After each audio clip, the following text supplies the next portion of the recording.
Hello दोस्तों, मैं हूं महावीर जैन और आज लॉन्ग टर्म इन्वेस्टमेंट के लिए मैं जो कंपनी बताने वाला हूं उस कंपनी का नाम है आईसीआईसीआई लोम्बार्ड जनरल इंश्योरेंस। ये कंपनी मैंने लॉन्ग टर्म इन्वेस्टमेंट के लिए क्यों चुनी है, इसके मेन 4 से 5 रीजन है।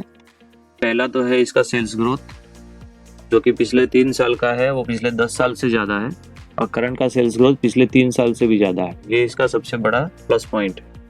नंबर 2 पर है इसका पिछले 10 साल का ROCE। फिर उसका तीसरा नंबर आएगा इसकी म्यूचुअल फंड होल्डिंग, उसके बाद प्रमोटर होल्डिंग और ब्रोकर्स का टारगेट। एवरेज ब्रोकर हाउस ने इसका क्या टारगेट दिया हुआ है उस हिसाब से भी मैंने इस कंपनी को सिलेक्ट किया है। फिर अगला नंबर आएगा इसका डेब्ट टू इक्विटी रेशियो का और लास्ट में हम इसके टेक्निकल चार्ट को भी एक बार देखेंगे। अब वीडियो को और आगे बढ़ाने से पहले मैं एक चीज़ आपको बता देना चाहता हूँ, ये मेरी किसी भी तरह की बाय या सेल की रिकमेंडेशन नहीं है। किसी भी तरह का इन्वेस्टमेंट करने से पहले एक बार अपने हिसाब से पूरा इसको जांच परख ले और उसके बाद ही इसके अंदर अपना इन्वेस्टमेंट करें। तो अभी सबसे पहले हम देखते हैं इसका कंपनी का सेल्स ग्रोथ। तो यहाँ पर हम नीचे आएंगे और ये नीचे वाले कॉलम में यहाँ पर देखते हैं। सबसे पहले अभी हम सेल्स ग्रोथ देख लेते हैं। तो पिछले 10 साल का सेल्स ग्रोथ 16% के हिसाब से बढ़ा हुआ है। पिछले 5 साल का भी 16% के हिसाब से प्लस हुआ है, लेकिन पिछले 3 साल का 22% के हिसाब से सेल्स ग्रोथ बढ़ा हुआ है और फिलहाल पिछले साल का देखें तो 24% के सेल्स ग्रोथ बढ़ा हुआ है। यानी सेल्स ग्रोथ हमेशा प्लस होता जा रहा है। ये एक बहुत अच्छी और बहुत प्लस पॉइंट वाली बात है। इस हिसाब से हम ये लॉन्ग टर्म के लिए इस कंपनी को होल्ड करके रख सकते हैं। नंबर 2 पर हम इसका देख लेते हैं प्रॉफिट ग्रोथ। तो पिछले 10 साल का प्रॉफिट ग्रोथ एवरेज 25% है, पिछले 5 साल का 24% है, लेकिन पिछले 3 साल का देखा तो 36% सेल्स ग्रोथ भी बढ़ रहा है। यानी कंपनी का सेल्स भी बढ़ रहा है और प्रॉफिट भी बढ़ रहा है। ये दोनों चीज़ इसकी बहुत बढ़िया है, इसीलिए मैंने ये स्टॉक लॉन्ग टर्म इन्वेस्टमेंट के हिसाब से चुना है। दूसरी एक अच्छी इसकी बात है इसका ROCE। तो पिछले 3 साल का ROCE देखो तो 28% है, जहाँ दूसरी कंपनी के पीयर कंपैरिजन में अगर हम देखेंगे तो HDFC लाइफ इंश्योरेंस का पिछले 3 साल का ROCE 20% है और SBI लाइफ का 19% है। उसी के सामने है ICICI लोम्बार्ड का 28% है। ये भी एक बहुत अच्छी बात है कि इसके पीयर कंपैरिजन में जितनी भी कंपनी है उसमें सबसे अच्छा रिटर्न ऑफ कैपिटल एम्प्लॉय इसी कंपनी ने दिया है। और आगे अगर हम देखें तो कंपनी का डेब्ट टू इक्विटी रेशियो 0.03% है और कंपनी फिलहाल 50 के PE पर ट्रेड कर रही है। ये देखो इसके पीयर कंपैरिजन वाली बाकी कंपनी HDFC 113 के PE पे ट्रेड कर रही है और SBI लाइफ है वो 93 के PE पर ट्रेड कर रही है। उसी के सामने ये ICICI लोम्बार्ड है वो 50 के PE पर ट्रेड कर रही है। ये भी इसका एक अच्छा और बड़ा प्लस पॉइंट है। प्रमोटर होल्डिंग देखेंगे यहाँ पर तो 48% प्रमोटर होल्डिंग, जो भी काफ़ी अच्छी मानी जा सकती है। अब शेयर होल्डिंग पैटर्न को हम और डिटेल में देखेंगे तो प्रमोटर की होल्डिंग फिलहाल 48% की है, FII की 27% की है और DII की 10.5% की है। पब्लिक के पास सिर्फ 13.5% शेयर है।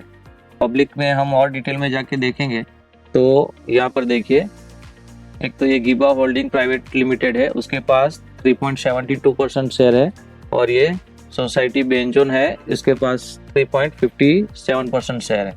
यानी ये 13 में से भी 7 से 8% शेयर्स तो ये दोनों के पास ही है। यानी जनरल पब्लिक के पास सिर्फ 5 से 6% शेयर है जो पब्लिक के पास है। यानी इस हिसाब से शेयर होल्डिंग पैटर्न के हिसाब से भी ये कंपनी बहुत ग्रेट लग रही है मेरे को। ये भी इन्वेस्टमेंट करने के लिए एक प्लस पॉइंट हम मान सकते हैं। अब एक नज़र हम कंपनी के म्यूचुअल फंड होल्डिंग पे डाल देंगे। तो इसके लिए हम आ जाएंगे rupeewest.com के ऊपर और यहाँ पर सर्च बार में जाके मैंने कंपनी का नाम लिखा है ICICI लोम्बार्ड जनरल इंश्योरेंस और यहाँ पर हम सर्च पे इसको क्लिक करेंगे तो कुछ इस तरह का रिजल्ट हमारे सामने आ जाएगा। तो ये देखिए पिछले 4 महीने का म्यूचुअल फंड का होल्डिंग हमारे सामने है। अगस्त 2021 में 4 crore 29 lakh shares total mutual fund के पास थे, वो नवंबर 2021 में बढ़कर 5 करोड़ 36 लाख शेयर्स हो गए हैं। ये numbers of shares total 199 fund house है जो कि इस ICICI लोम्बार्ड जनरल इंश्योरेंस में अपनी होल्डिंग बना के रखी हुई है। टोटली लगभग 200 के करीब फंड हाउस है जिनको लगता है कि ICICI Lombard general insurance long term के लिए एक अच्छी कंपनी है, क्योंकि म्यूचुअल फंड हमेशा लॉन्ग टर्म के लिए ही अपना पैसा लगाता है। तो अगर हम ये इस नवंबर 2021 के फिगर में से अगर अगस्त 2021 के फिगर हम माइनस कर लेंगे तो जो भी फिगर आएगा उसको हम करंट रेट के आसपास अगर मल्टीपल कर देंगे तो हमको ये फिगर रुपीज़ में मिल जाएगा कि कितने रुपए की होल्डिंग टोटल म्यूचुअल फंड ने बना के रखी हुई है। तो यहाँ पर हमको साफ नजर आ रहा है कि म्यूचुअल फंड भी इसके अंदर काफ़ी इंटरेस्टेड है। अब एक नज़र हम इसके टेक्निकल चार्ट के ऊपर डाल देते हैं। तो ये देखिए हमारे सामने हमने डेली चार्ट खोल लिया है। ये हमारे सामने ये डेली चार्ट है और उसमें अगर हम लॉन्ग टर्म में देखें तो 2017 से लेके अभी 2021 तक कंटिन्यू कंपनी ग्रोथ कर रही है, वो हमको साफ साफ दिख रहा है। अभी जब भी हम देखते हैं कि इस कंपनी में गिरावट आती है तो कितने परसेंट की गिरावट आती है, तो ये देखिए यहाँ से हम अगर इसको देखें तो यहाँ तक हमको पहली गिरावट दिखी थी वो थी 20%। उसके बाद हम यहाँ से वापस चेक करेंगे इसको, ये दूसरी बार इसमें फॉल आया था, वो यहाँ तक का था, वो था 21% का। यहाँ पर कंपनी 21% डाउन के करीब आ गई थी। उसके बाद तीसरी बार देखेंगे हम यहाँ पर, तो यहाँ पर 17% कंपनी ने डाउन साइड दिखाया हुआ था। उसके बाद एक कोरोना का पेंडेमिक वाला पीरियड था, उसको हम थोड़ा अवॉइड करेंगे। उसके बाद हम यहाँ पर देखेंगे तो यहाँ पर भी देखो ये कंपनी ने 13% का डाउन साइड दिखाया था।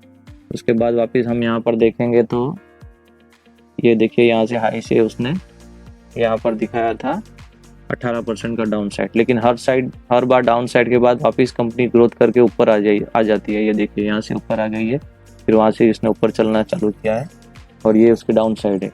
फिलहाल यही वाला डाउन साइड हमको यहाँ पर दिख रहा है।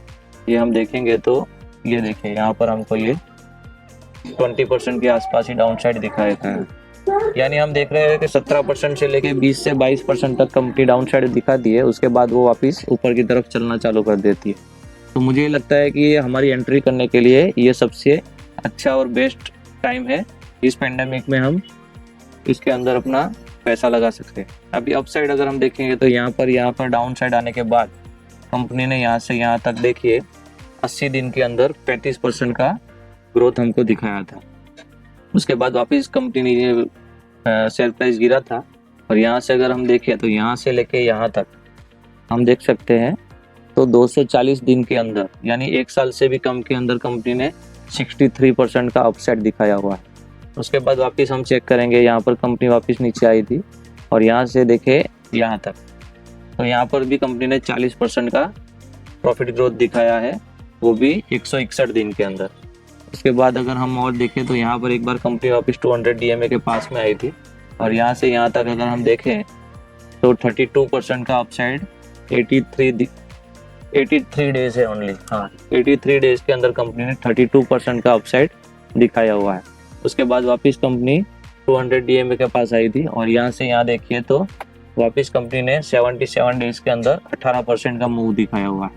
उसके बाद वापस कंपनी ने यहाँ पर, अगर आप शॉर्ट टर्म के लिए भी लेना चाहे तो ये कंपनी ले सकते हैं। ये देखिए ये ओनली 40 या 45 दिन के अंदर 16%। अब ये कोई छोटा मोटा रिटर्न नहीं है, पूरा 16% रिटर्न अगर आपको 6 महीने 8 महीने या साल भर में भी मिलता है तो वो बहुत अच्छा रिटर्न माना जाता है। तो इसी तरह से आप 2 बार या 3 बार एक साल के अंदर भी लेंगे और 10-10, 20-20% भी कमाएंगे तो पूरे साल के अंदर 30 से 40% इस सिंगल कंपनी में आप आराम से कमा सकते हैं। तो अगर आपको ये सारी इन्फॉर्मेशन अच्छी लगी हो तो इसी तरह की वीडियो मैं और भी मेरी चैनल पे लाता रहता हूँ। तो इसके लिए हम चैनल को लाइक करिए, शेयर करिए और सब्सक्राइब कीजिए। Thank you so much.